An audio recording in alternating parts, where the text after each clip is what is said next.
There were a lot of people that just had a couple, three, four downturns in a row, like I did, and end up in this kind of situation. So just be open to realizing here's another human being in need.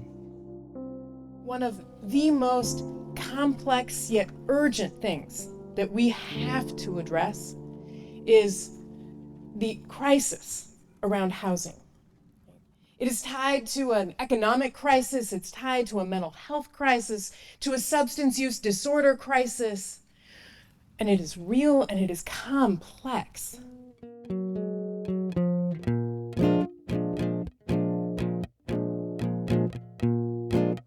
People cannot get well if they're living on the street. I, I play this game with myself, I drive around and I think, where would I sleep tonight? Where would I go to the restroom tonight?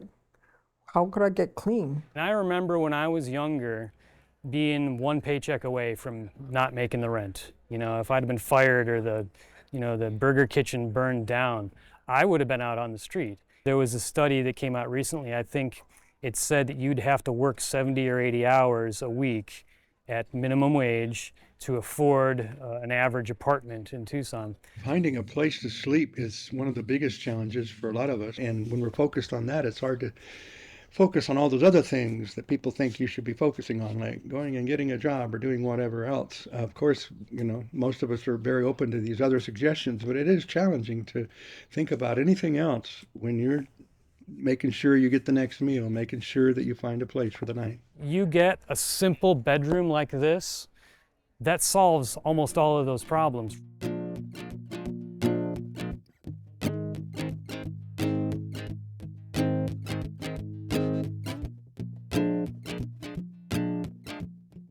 Currently, I'm the CEO of the Homing Project and one of the founders with my son, Raj Garawal. When I retired and just had time to notice, the number of people that were unhoused on the street was just not going down. And he suggested that we use something that was being done in California, which is to use these tiny little houses, initially intended to be an emergency shelter, but this is an emergency. When we started, we thought it was as simple as buying some houses, finding a space of land and slapping them down. And we thought we'd be up and running in 6 months. And 4 years later, this is as far as we've gotten. So there's so much involved with zoning, with building regulations and codes. Some people even in the organization wondered if we could just, put them up and ask for forgiveness later instead, which of course we didn't do. If we have a 1/16 of an inch over that line, that's going to be just exactly perfect.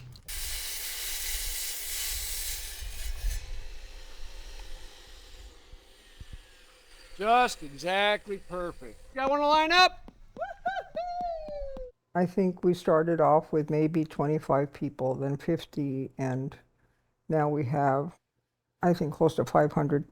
They're wonderful people. What can I tell you? I've made really good friends, and everyone has a heart of gold and they want to help. My favorite part about volunteering is definitely being able to give back to the community. It's a accumulation of everyone's hard work together, everyone playing their own role, and then you get to one day wake up and your village is built. Like the project says, it takes a village to build a village.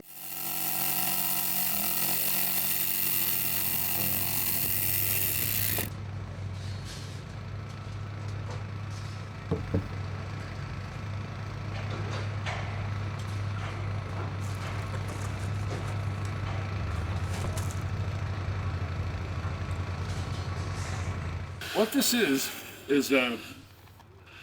a window that will allow a caretaker observer that's here pretty much 24 hours a day to keep watch over the facility at night.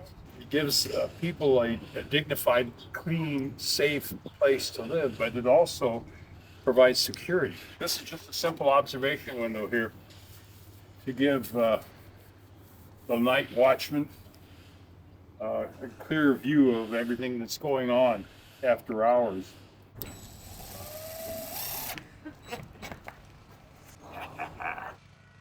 That's a good feeling. When we have residents, they will be people who have experienced domestic violence and people who are in the age of having essentially aged out of foster care. And the other end is the newest group that's going very quickly, and that is those over 50. Because of zoning laws, we can only have 10 residents to begin with. Everyone will have their own bedroom with heating, cooling, and a door that locks, a bed. And then we'll have a communal kitchen where the residents will take turns cooking for each other and learning how to cook. And we'll have an on-site social worker, and that person will help them get whatever services they need, whether it's mental health, physical health, job training, anything that, connecting with their families, and learning how to live in community is a big part of this. As part of our plan, even after someone moves into an apartment or a house, we'll follow them for at least a year to make sure that they can transition.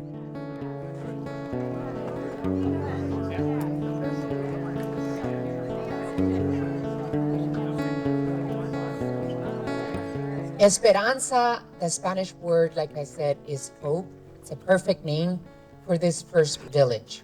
Hope is seeing the light at the end of the tunnel, and that is what this village represents. Really, I think what neighbors should know is that it really will bring a dignity and respect and services to individuals that need it the most, but also satisfaction and pride to the neighborhoods that surround one of these villages. It's a community effort.